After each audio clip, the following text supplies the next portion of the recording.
దేవుడికి స్తోత్రం. హల్లెలూయా. ప్రియమైన బిడ్డలారా, మీరందరూ బాగున్నారండి. దేవుడి మహాకృపతో ప్రార్థిస్తున్నాం. ఈరోజు వాక్యముతో ఈ మాటలపై అంశం మార్కు 10:46 ఉందండి.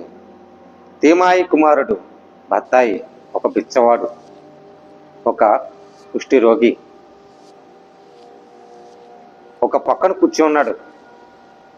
యేసుక్రీస్తు ఎరికో పట్టణానికి వెళ్తున్నాడు.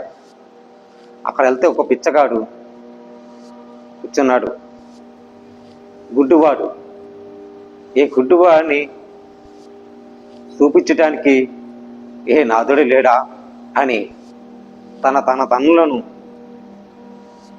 విశ్వాసముతో కొనసాగించుకుంటా ఎక్కడ ఉంటే అక్కడ మరి బిచ్చంతో, ఆ బిచ్చంతోనే నిండుకుంటా ఆహారంతో భుజించేవాడు.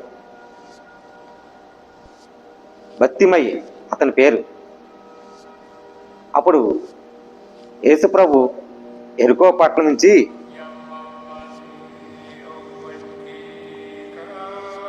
పక్క త్రోవలు వెళ్తుంటే యేసుప్రభు వస్తున్నాడని తెలుసుండి, దావీదు కుమారుడా నన్ను కనికరించవా, దావీదు కుమారుడా నాకు కనికరించవా అని పెద్ద కేకలు వేసేవాడు.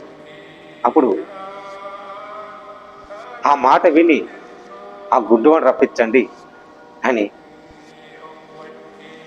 పిలిపించగానే ఒక భక్తుడు వెళ్ళి, నీ ప్రభు పిలుస్తున్నాడు రా అని చెబితే ఆ గుడ్డివాడు వచ్చి, ప్రభు నేను గుడ్డివాడిని, ఎన్నో సంవత్సరాలతో బాధతో ఉన్నాను, ఈ చూపు నేను చీకటిలోనే జీవిస్తున్నాను, వెలిగి ప్రకాశించలేకపోతున్నాను, ప్రభు దావీదు కుమారుడా నన్ను కనికరించవయ్యా, ఈ లోకంలో నువ్వు తప్ప నాకు ఎవరున్నారయ్యా అని ఆ గుడ్డివాడు యేసుప్రభుని ఎమ్మడిస్తే యేసుప్రభు వచ్చి అతన్ని చూపుని చూపించినట్లుగా అతను కలగజేశాడు. వెళ్ళు, అక్కడ నీళ్లతో కడుగు, నీకు వెలుగు సంబంధులై ఉంటావు. శ్రీమహన్ సోదరా, ఒక టైంలోనూ ఈ చూపే మన ప్రపంచాలను చూడొచ్చు. ఈ చూపే మనం ప్రతి విధాలను బట్టి మనం వస్తుంది. మన చూపు వల్ల వచ్చేది, చూపు వల్ల ప్రేమించేది, ఈ చూపు దేవుడి మనకిచ్చాడు అని కలగజేసేవాళ్ళు. ఈ చూపుతేనే కదా అన్ని విదేశాలు కూడా ఎక్కడున్నా, ఏ పని చేయాలన్నా, నువ్వు ఎక్కడ నడవాలన్నా ఈ చూపుతోనే.